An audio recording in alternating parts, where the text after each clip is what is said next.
What would be a fate worse than death to supersizing and growing your business? Sharon Horne-Ellstrom here, big S on my chest, because this idiom, this expression, the etymology of it reminds me of, or the origin of it reminds me of the book A Scarlet Letter, and the story we all read in high school, or many of us read in high school. I know I had to read it in high school. I don't remember much about it, but I do remember her having to wear the big S on her dress. It was actually embroidered, not on a post-it note, but the point was the same. This idiom actually used to be a euphemism for rape. Not a really great origin, but it was back in the day when it was considered a fate worse than death if a woman were to lose her virtue.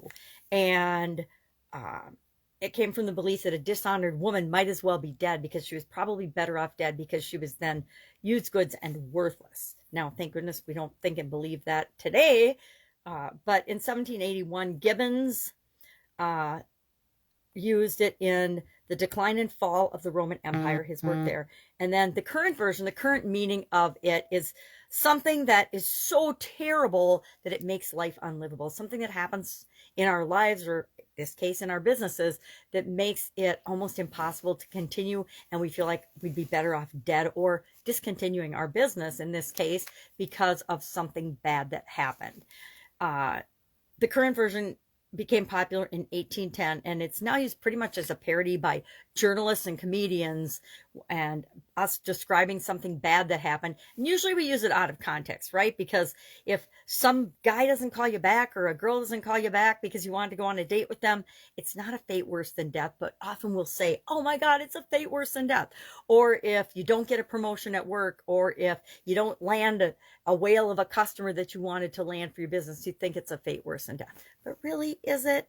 No, probably not. It was actually used in 1914. This is when it became really popular as a saying, was when Tarzan kidnapped Jane, I think it was Jane Parker. I can't remember her last name anyway in the story, but he kidnapped her. It was Edgar Rice Burroughs' book, Tarzan of the Jungle, right?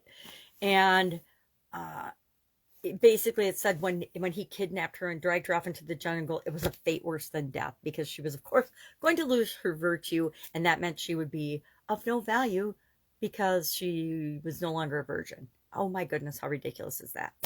Otherwise, it could also be considered a fate worse than death, because who would want to live in the jungle when you're used to living in a posh, modernized world? So what does this have to do with growing and building and supersizing our business? Like I said earlier, often we make things out to be way worse than they actually are.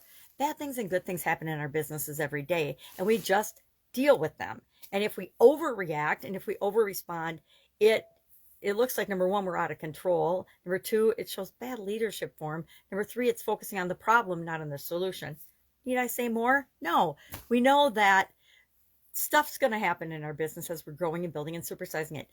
But my question for you today is, what could possibly happen in your business that would be a fate worse than death, or would cause the death of your business? I think things that can happen in our businesses that would be, to me, a fate worse than death are if somebody did something really, really bad in one of my businesses that irreparably damaged or harmed somebody else or another human being. To me, that would be a fate worse than death, and I would want to not participate in that business anymore. But that's just me. It's different for each and every one of us. Every other business challenge and problem, I've probably already been involved in.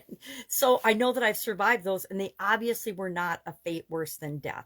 And we've had legal challenges, we've had haters, we've had all kinds of things that have gone on. We've had people steal our information and use it as their own or sell it as their own.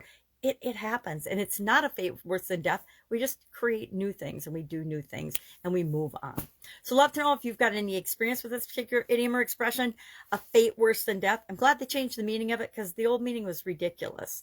If I can help you anyway, ask. Otherwise, I will be with you tomorrow with another interesting idiom. What does it mean? Where does it come from? And how might you use it to grow and build and supersize your business today? Have an awesome day.